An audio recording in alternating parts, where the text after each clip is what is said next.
Who's more angry today, Nets fans or Knicks fans? Go, David. Listen, what's up, guys? Big fan of the show. Right off the jump, Net fans have to be way more upset than Knicks fans. Even though I'm a Knicks fan, and I'm a little bit upset. I think you kind of jinxed us yesterday, so when I saw that number 8, I was just like, damn, I know we're going to probably go with that France kid, and I don't know if Lightning's going to strike twice with international players. I mean, international players have that rep. I'm really happy with KP, but the 8th pick, I don't think that's going to solve any problems, man. Well, you never know. I mean, obviously, that's how you have to go with it. Ntilikina, by the way, is the French kid that we'll be talking about, Frank Ntilikina. It's going to be croissant night at the Garden. The last time the Knicks went with a French player in the first round, it did not work out well. But still, this kid's a great athlete, but he's going to need time. He's going to be Euroball, right? He's only 18 years old. Offensively, he's limited right now. Not limited, but just not – he's raw. He's raw. He's raw. Like, he over-dribbles. Is he a consistent outside shooter? But he's gotten better. But he's gotten better. He's gotten better. So that's the thing. He can shoot. Is he as good as Ricky Rubio? Like Ricky Rubio when Ricky Rubio came in the league? Yeah. He's a better athlete. Way better athlete. Okay, like better this athlete. 6'6", 6'5", 7 foot Skill-wise, wingspan. not as good as Rubio. He'll be able to defend. He will be able to defend. Don't try to sell me on a glass half full, Frank Ntilikina. Don't do it. You're doing it right. You're trying to sell. I feel you trying to sell me. But what do you want me to tell you? Don't lie to the people. In the Be 8th pick, honest. they're going to get an awful player. Does that make you feel better? No, I mean, we got to look at these players, and you know who's going to actually play for this team. No, He'll be a good player. They got to develop him, though. I expect you to be honest. At the 8th pick, they're not going to get somebody that's on him. They're not going to get somebody that's going to move the franchise forward right now. How do you know? Right now? No. Right now, no. No. What player in this draft is going to be instant success? Boom, this team's going to be great. Well, I mean, if you would have tanked at the end of the season, you increase your chances of getting a top 3 pick.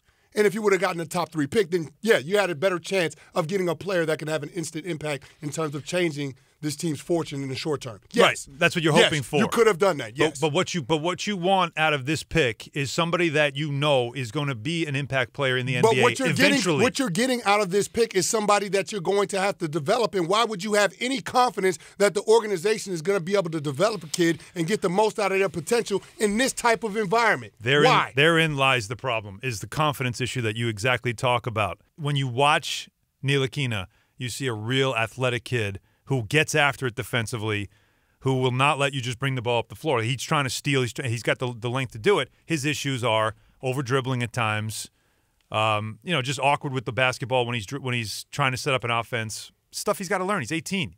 So it's the fact that you have to put in the time to develop this player, and that's where, as you said, there's your question. Do you trust the Knicks to be able to develop a player like this?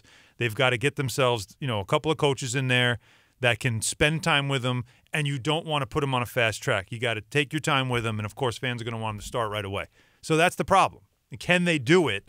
I think this kid has a chance to be good, but he's got to be developed. He's not going to be good right away, but he has the chance to be good. That's the point I'm trying to make. You know what drafts in general are all about, and it's the word you keep using is developing whoever you take, right? Mm-hmm. And I think that's why when you start looking at the great franchises in all of professional sports, period, is that they get the most out of the bottom ends of the drafts, is because they take a guy, they establish early on what they think this kid is going to be good at, and then they get the best out of this kid, right? Yeah. Like, it reminds me of, and this may be a terrible comparison, so my uncle, what he does is he goes and buys Corvettes. But because he knows how to fix Corvettes and restore Corvettes, every Corvette he buys for cheap money that no one really wants to buy, all of a sudden he flips it for a profit because he knows how to do it. He knows how to take that, what looks like junk to someone else, and turn it into something that people want. Right. Yeah. Like flipping houses, same thing. The opposite of what the Jets do.